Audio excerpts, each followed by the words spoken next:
What did you do to my wife? Sir, stay back. This is HOA enforcement business. Step away from the property. He hit me. Let her go.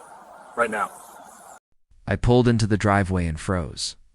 Two men in black vests were holding my wife against the porch rail, and there was blood running down her face through her fingers. The vests said HOA cop in big white letters. Someone had just laid hands on my pregnant wife while I was gone. Comment below which country you are watching from, because this one hits different. We had moved into that neighborhood for peace. Wide lawns, good schools, a decent place to raise our baby once he arrived. My wife Sarah loved it. She spent her mornings in the garden, coffee in one hand, pruning shears in the other. Then the HOA started. First a letter about the fence height. Then a notice about an unauthorized garden structure. That structure was a small wooden swing Sarah had built herself. She handled it with patience. Called the office, emailed the board, attended their monthly meetings. I was working out of state on a security contract.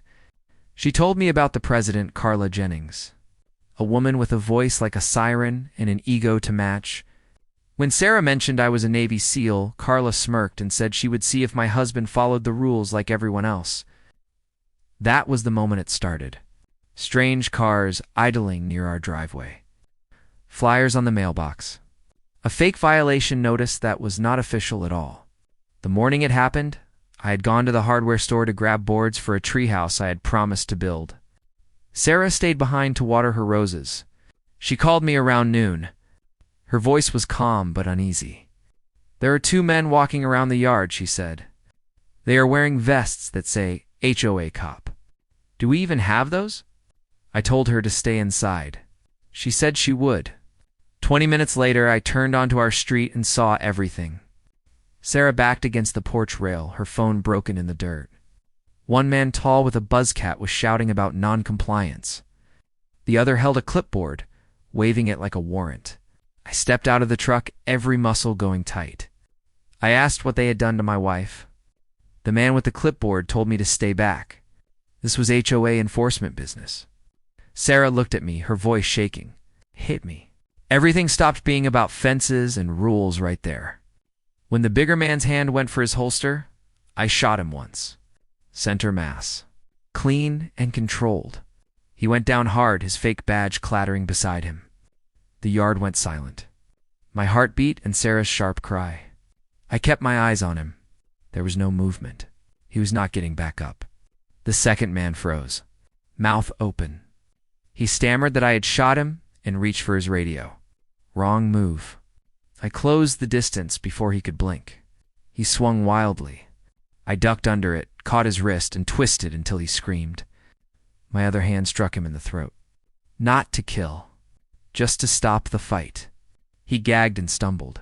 I drove my knee into his ribs until I felt the crack. He fell sideways, gasping, trying to crawl. I grabbed the back of his vest and pinned him against the fence. Who sent you? I demanded. He did not answer. Who sent you? I said again, louder. It was Carla, he blurted. Carla Jennings, the HOA president? She said to scare your wife. Said to make her sign the fine. I felt my blood go cold. Sarah behind me holding her cheek where the bruise was still swelling. I pushed him down, stepped back and told Sarah to call 911 and tell them exactly what happened. She nodded and grabbed her phone. Her voice was steady when she spoke to dispatch. She had learned that from me. By the time sirens arrived, the man was still writhing on the grass holding his ribs. The first one lay still, his vest soaked through. Neighbors had gathered phones up. I did not care. The truth was plain to see. Sheriff Morales got out of the first cruiser, took one look at the fake badges, the torn vests, the bruises on Sarah's face, and understood exactly what he was walking into. He had me step back, raise my hands, and give my name. I told him I was the homeowner and my wife had been assaulted by two men impersonating law enforcement. Morales told me they had been getting calls about men posing as HOA security all week. When he crouched beside the man I had shot, the medic shook his head. The surviving man groaned, and when Morales asked who sent him, he said one name. Carla Jennings. At the station, everything lined up. The fake badges. The text messages on the surviving man's phone, HOA funds used to pay them cash. Carla had hired them to enforce property rules through intimidation. What she did not account for was that one of them would die. The other would start talking the moment the pain medication kicked in. By nightfall, the DA had enough to move. Carla was arrested at her home, still in her robe, shouting about community protection. She took a plea deal for 6 years in state prison.